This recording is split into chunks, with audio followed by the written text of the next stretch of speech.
she's like, wait a minute, you're kind of hot. I can only deduce I have 2 brain cells. I don't like coffee and I don't like hot chocolate. Pick one.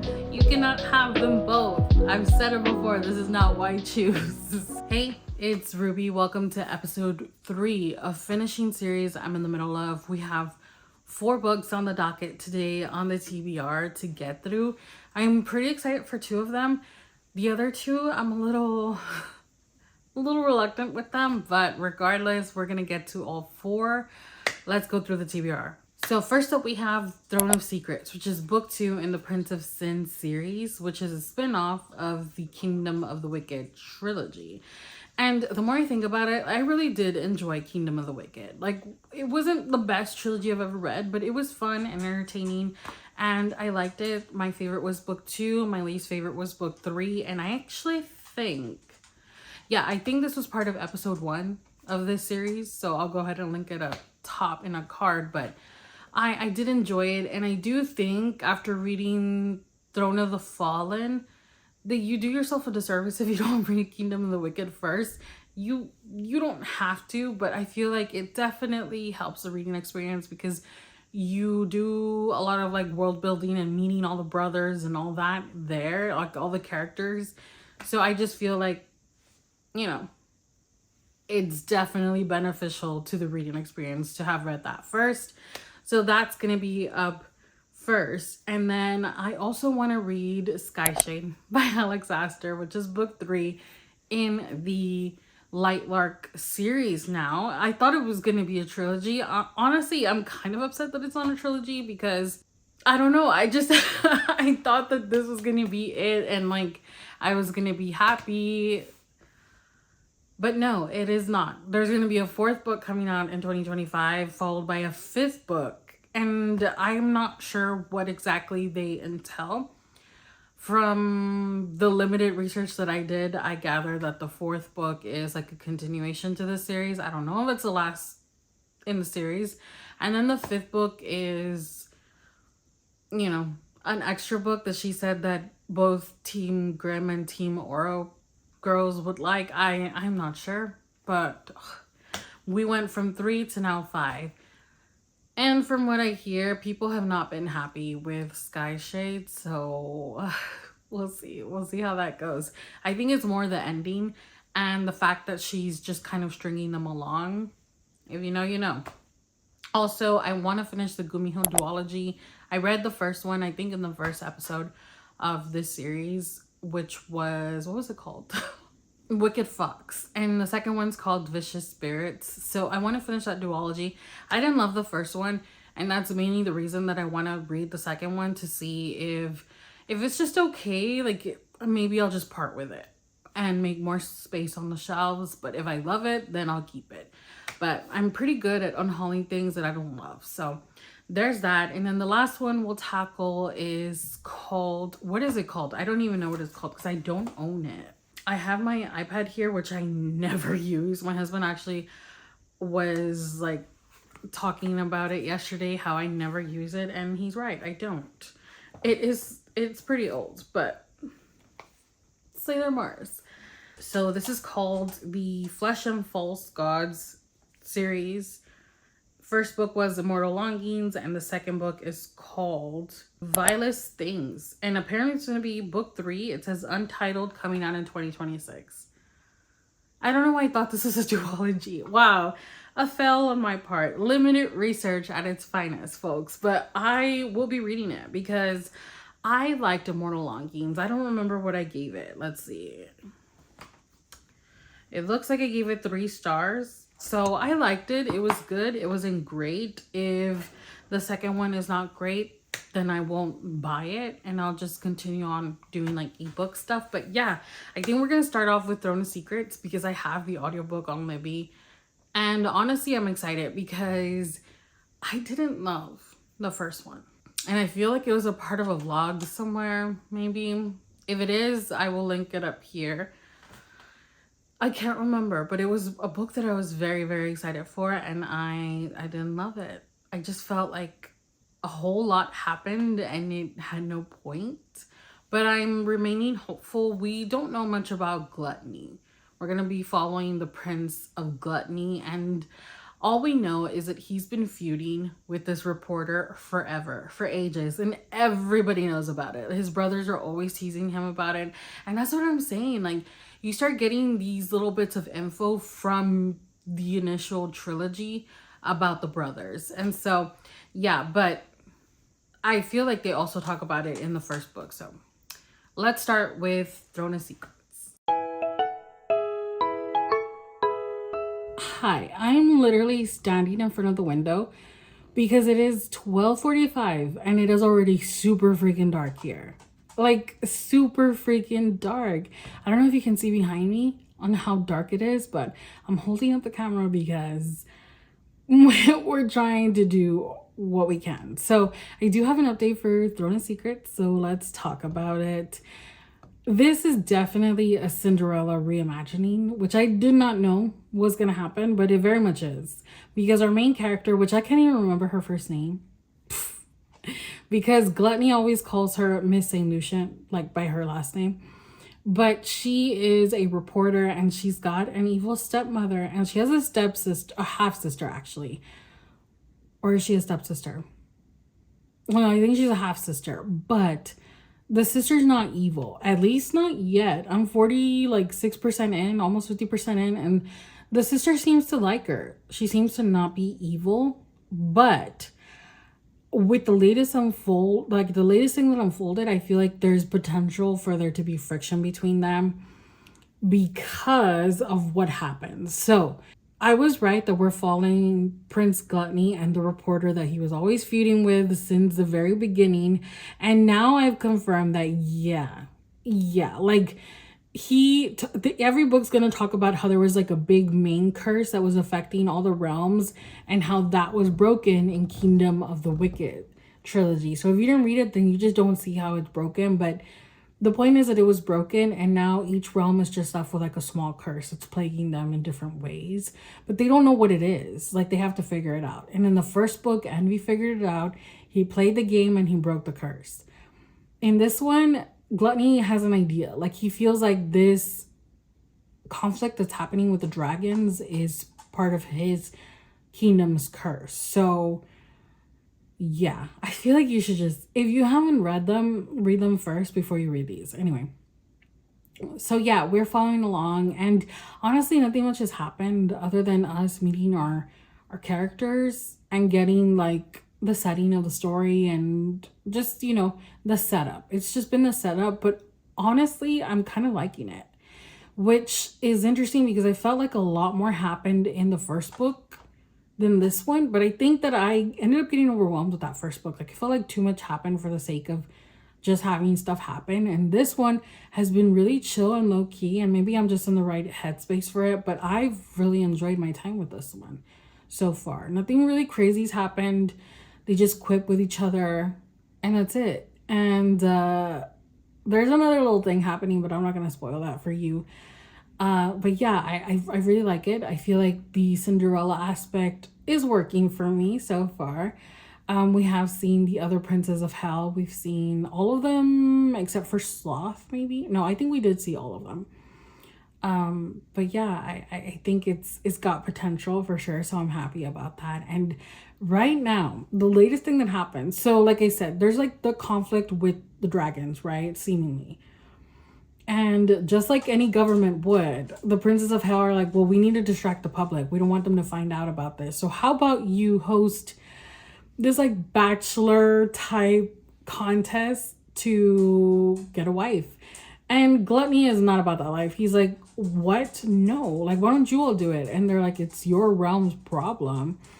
So they decide that a woman from each, or a demon essentially from each realm, is going to get chosen to go to House Gluttony and compete for his heart. And so that happens, right? There's going to be 7 women competing for his heart as the distraction from the real problem with the dragons. And the latest thing that I read, which I think is really good, is the demon that was chosen from House Gluttony is our FMC sister. So I think that's just gonna set it up for potential like problems with the sister, because RFMC is obviously drawn to gluttony but doesn't want to admit it, and the sister now wants to be his wife. So yeah, and then with that other thing that I'm not telling you about, like I can't wait for that to unfold. So I'm liking it so far. It's fun so far. It's been really fast read. So let's keep going. Okay, so I am done with Throne of Secrets. Let me flip to where I wrote down my thoughts, because I think I finished it like 2-3 days ago, but I can never film on the weekends because that's my husband's here, and either he's sleeping and like snoring, or he's making noise. Like I just rather not film on the weekends, so I didn't. And my little peanut brain, wow, I've read a lot of books, I never got to the end. My little peanut brain forgets things, so let me pull up. Here we go. Throne of Secrets. I ended up giving it 3.75 stars. Did I?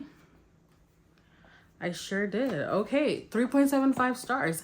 I definitely liked it more than Throne of the Fallen, and I'm happy about that, because Throne of the Fallen I just thought was okay all around. I didn't love the characters. I didn't love the story. I didn't really love anything about it. So yeah, this one I didn't love, but Throne of Secrets I liked a lot more. I did like the characters, both of them. I liked our FMC and our MMC, and I liked the story more. I liked the conflict more. I told you in the past clip that it was kind of a Cinderella reimagining, and it very much was.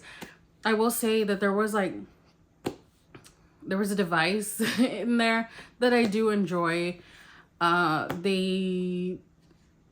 They had to figure some things out. I don't want to spoil things for you, but there was a certain thing that they had to figure out before they could actually solve their issue, and it very much was, which I'm guessing all these books are going to be like that, where now that in Kingdom of the Wicked trilogy the big curse was broken, now every Prince of Sin we're going to follow as he breaks the specific realm curse. And the realm curse was cool.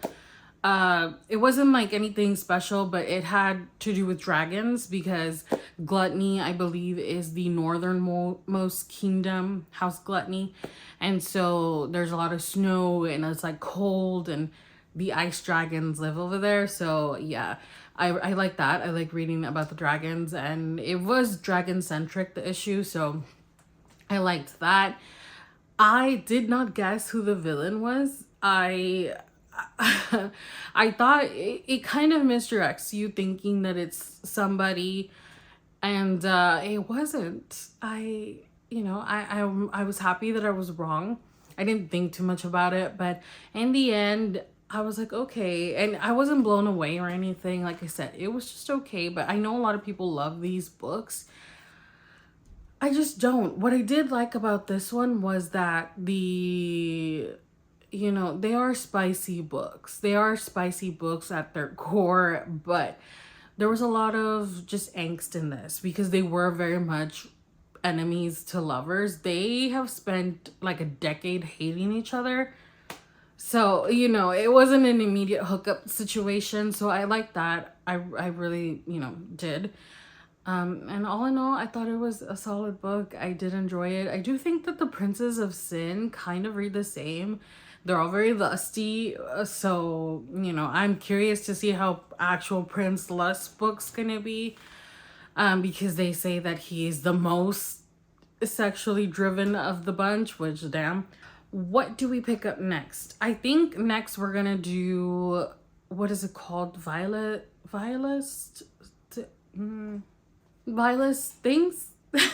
Maybe it's book 2 in Immortal Longings, and I own Immortal Longings, but I don't own this one. Fairy did do the special edition, and I wanted to get it because it was really pretty, but I wasn't sure if I was gonna like it. And then I thought it was a duology, and it's not. It's a trilogy. And so then I was like, oh no, definitely not. Then that's kind of what the deciding factor was, that I was like, no, I'm not gonna have Fairy Loot in like 2 years probably. So I was just like, nah, I'll skip on it.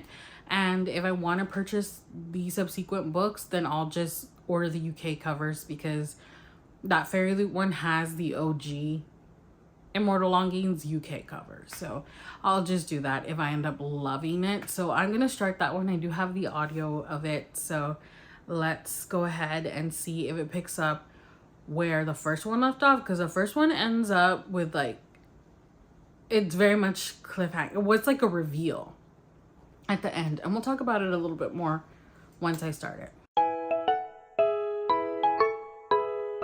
I think we're gonna come to this event later on today. Right now I'm on a walk with Butters, but yeah, I think we're gonna come and check it out.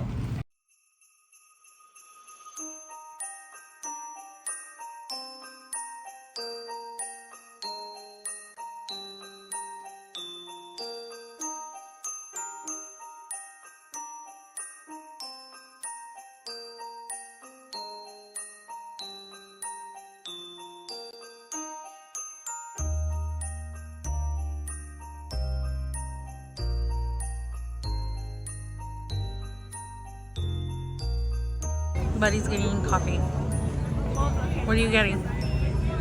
Today we're gonna go with a white chocolate mocha. I don't like coffee, and I don't like hot chocolate, so I'm not gonna get anything.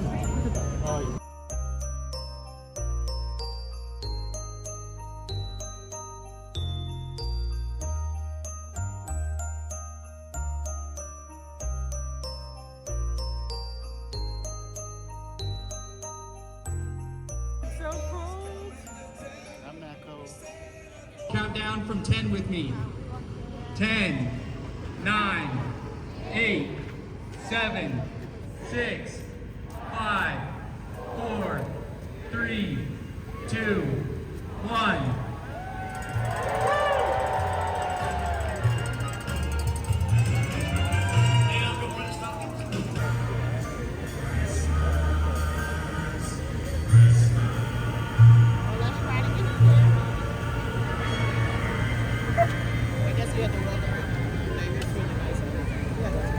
Let's talk about Vilest Things by Chloe Gong, because I finished the whole book and I didn't update you because honestly I just didn't think it was worth the update. It was boring. I'm not gonna lie.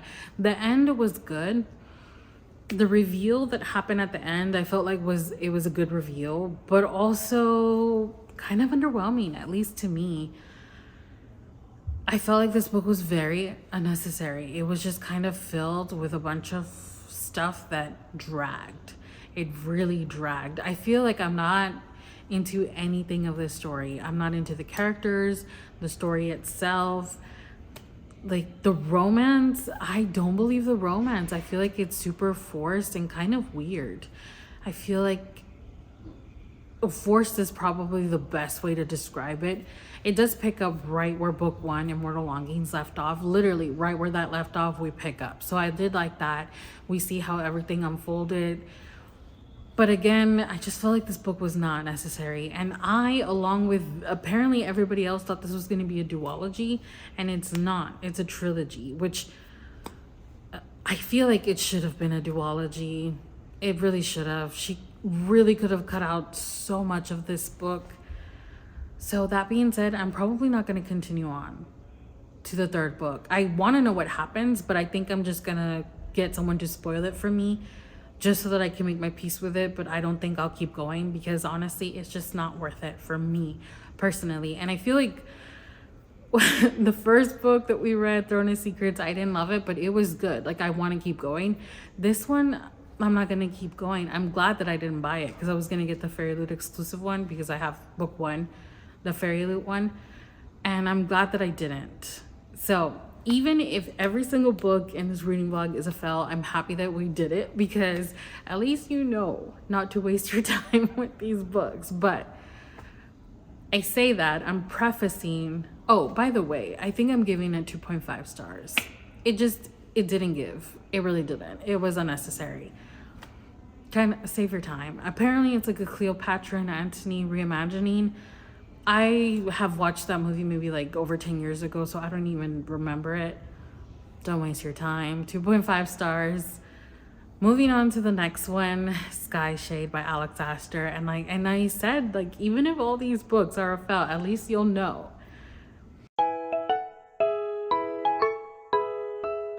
Okay, so I know I said I was gonna start Skyshade next, but I instead started Vicious Spirits because I had the audiobook for this, and it's just easier to listen to audiobooks, especially, you know, when I'm trying to take care of the everyday things, the cleaning and the chores and all that, and going on walks with Butters. So I started Vicious Spirits reluctantly because Wicked Fox, the first book in this duology, I didn't love. It read very YA, and I just didn't love anything about it. I didn't love the romance, the plot, the characters. I did not connect with those characters. I did not like our lead, Mi-young. And Ji-hoon was fine, but he wasn't enough for me to be invested in the story. So it was just like, not great. I think I gave it 3 stars. Maybe a little less, I'm not sure, but I kept it because it's a duology and it's a completed duology. So I picked this up, and to my surprise, I'm really enjoying this. Am I loving it? No, because it is very YA. And at this point, like, if it continues on like this, I'll give it 4 stars, but I don't know if it's enough to keep the duology. We'll see. But in this, we've pivoted. So we are picking up where we left off with Wicked Fox. In Wicked Fox, we follow Mi-young and Ji-hoon, and Mi-young is Gumiho, which is a 9-tailed fox, and Ji-hoon's just a mortal boy. They're like 17, I think, and Mi-young is really grappling with her nature of being a Gumiho because in order to survive, she has to literally suck up the energy from men, essentially, and sometimes she hurts them, sometimes she kills them. She's really trying not to, but it's hard. And she's dealing with all that, you know, guilt. And she befriends this girl and she tries to help her kind of deal with it. And it helps a little bit until it doesn't. And Mi-young is very closed off. She feels like she can't be close to anybody because of who she is and what she is. And her mom, Yena, is super strict. Like, super strict. And she hates mortals because of something that happened to her in her youth. And so she's kind of brought up Mi-young to think like her. She wants her to be literally like the perfect carbon copy daughter, right? But Mi-young ends up meeting this boy Ji-hoon because she saves him from an attack, a dokebi attack, which a dokebi is a Korean goblin. And he really likes her. He's super sweet. He's super easygoing and he wants to befriend her. She's absolutely stunning, as all Gumiho are, because that's part of what they use to lure in these men. But it's deeper than that. He actually cares for her and they develop a friendship that turns into something else. And the plot, I just felt like these books are very predictable because they are YA, but I just didn't like it. So picking up with this one, we pick up right where that ended. A lot of stuff happened at the end of that. Like, it was a lot. It's just very YA. And in this, we've pivoted. I feel like Mi-young and Ji-hoon are still very much main characters, but we are getting a lot more of other people, specifically Junwoo and Somi. And I love Junwoo. I loved him in the first book and I love him in this book, and we are very much following him. I feel like he's the true lead of this book. And but everything that he's doing and, you know, the choices that he's making, that everything that he does is for Mi-young. So even though it's Junwoo being the main character, the things that he's doing are for Mi-young. So I like this way more because I really like Junwoo and Somi, who is Ji-hoon's best friend and Junwoo's love interest. I really like her too. So I feel like I'm enjoying this because I actually like these characters. Mi-young and Ji-hoon are still there and they are annoying me just like they were in the first book. So I feel like this one is working because of Junwoo and Somi. So Somin. What's her name? Somi? Somin, I think.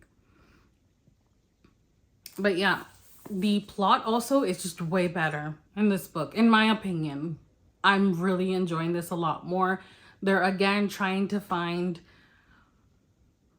a solution to problems that are plaguing them. Obviously, I'm not going to spoil it for you because this is book 2, but it does revolve around Mi-young. It always does. So yeah, I really like this a lot more.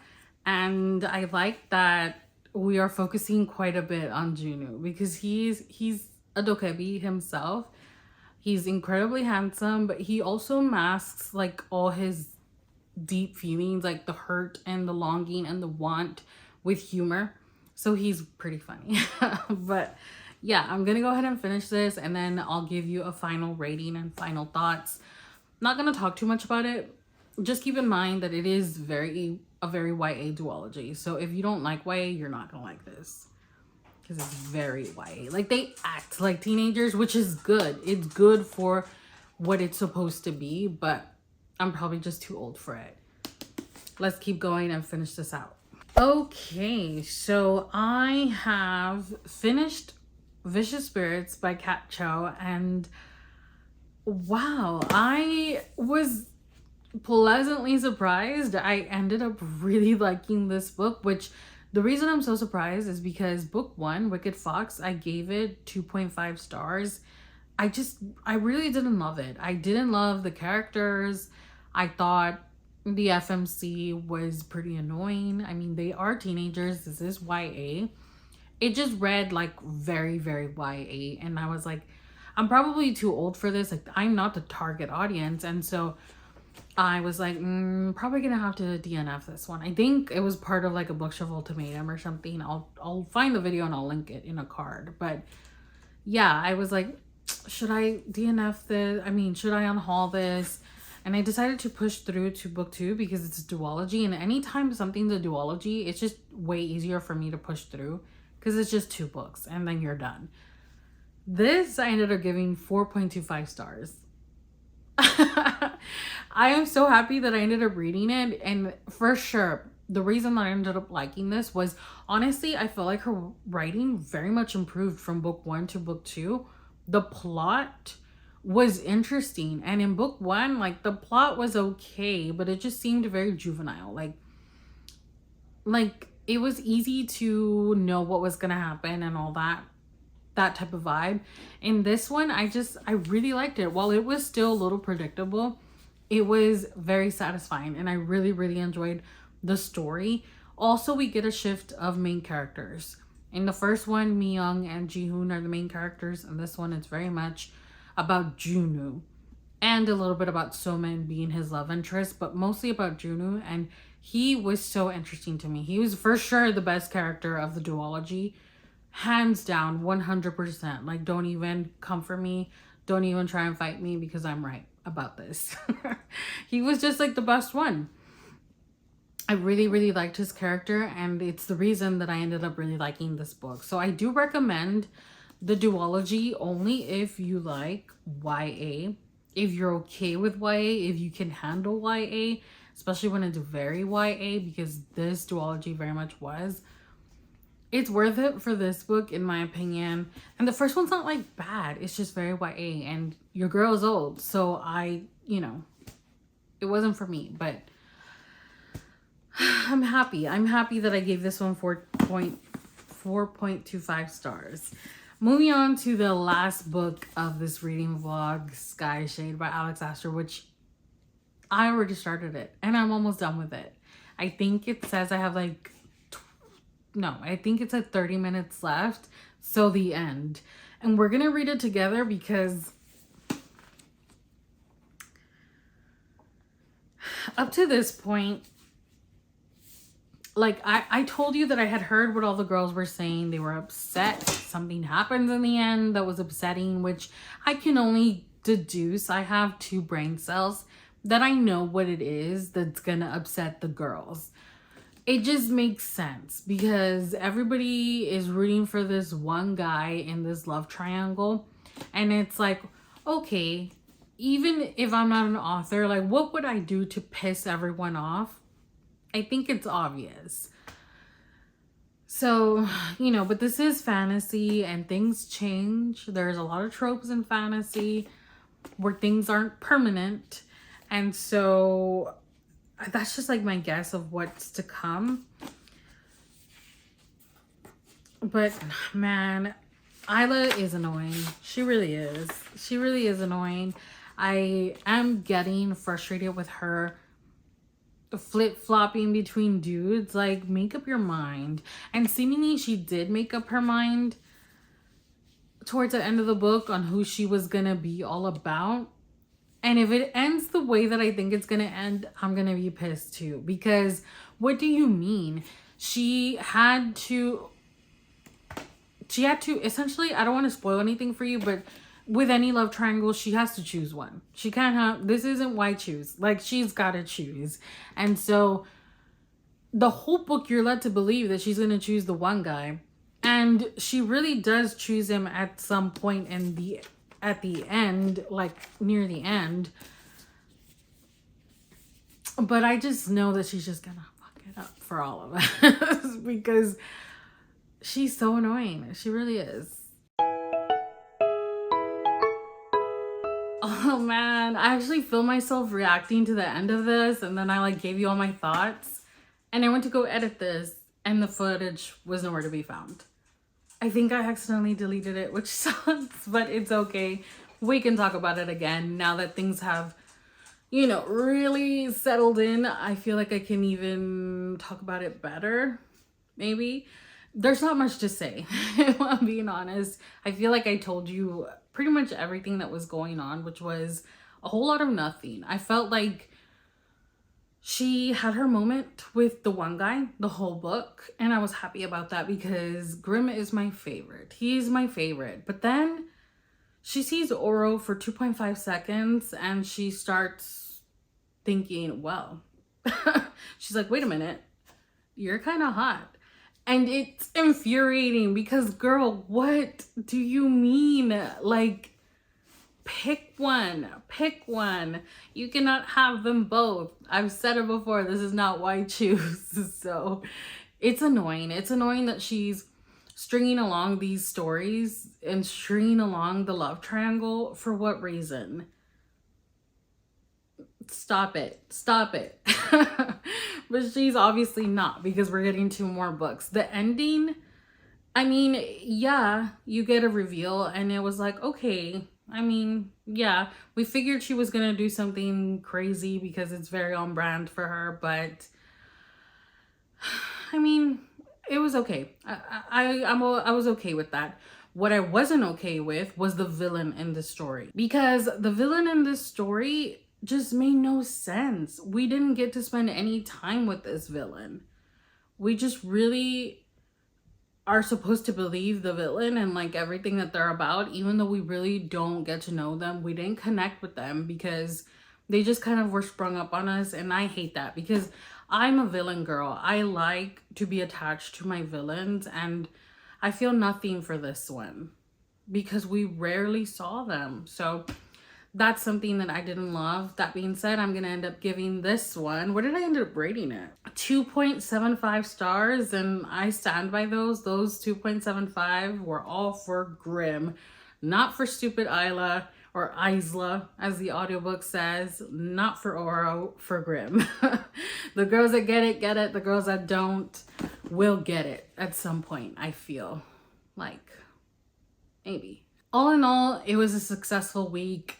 I'm finishing out and catching up with these series, which is my goal, because I don't want to put them off, because then I forget the first book, then I have to reread, and that's going to be one of my goals. Stay tuned for my reading journal reveal, because you'll see a goals page, which I didn't do last year. But yeah, we started off with Throne of Secrets by Carrie Maniscalco, 3.75 stars. I liked the story. I liked the characters. I had a good time. And then we moved on to Vilest Things, which was a fell of a book. I just didn't really like it. I felt like, I don't know. I just didn't like it. I didn't think that it was done well. I don't think anything was executed well. The end was good. You know, we get some sort of reveal, but it's not enough to keep me wanting to go on to the 3rd book. So unfortunately, I'm thinking I'm going to DNF that series unless I really have time or something. But I gave that one 2 stars. And then the surprise of the reading vlog, Vicious Spirits. I'm so happy that I did not just unhaul this after the 1st book. But as I said in Bookshelf Ultimatum, I don't unhaul books right away if they're part of a series. Because just because you don't like the 1st book in the series doesn't mean you're going to hate them all, right? So I'm glad that I didn't, because I really ended up liking Wish's Spirits. I think that Junu being our lead character is what made the book for me, and I gave that one 4.25 stars. And then we ended with Skyshade by Alex Astor, which honestly, I'm invested in the characters in the world, and that's why I'm in it. That's why I continue to read them. I loved books 1 and 2, especially book 2. I gave book 2 5 stars. This one though, it didn't hit because she's dragging it out. And we know why she's dragging it out, but it's unfortunate. I wish it would have been a trilogy, and it's not. That being said, I am going to continue on. I am going to read books 4 and 5 because I'm hoping that she's going to just bring it back. Give us back Nightbane feelings, and I mean, I guess we'll see. I'm remaining hopeful. But yeah, thanks so much for hanging out for this week's finishing series that I'm in the middle of. I'm sure there's going to be more. I did a spread, 2 spreads actually, of all the series that I'm willing to continue. I did abandon some. You gotta know when to leave some behind, and I did. So I'm proud of myself for that. But I'll see you very soon, of course, with that reading journal spread. As always, if you enjoyed today's video, give it a thumbs up, subscribe if you haven't already, and I'll see you very soon with another one. Bye.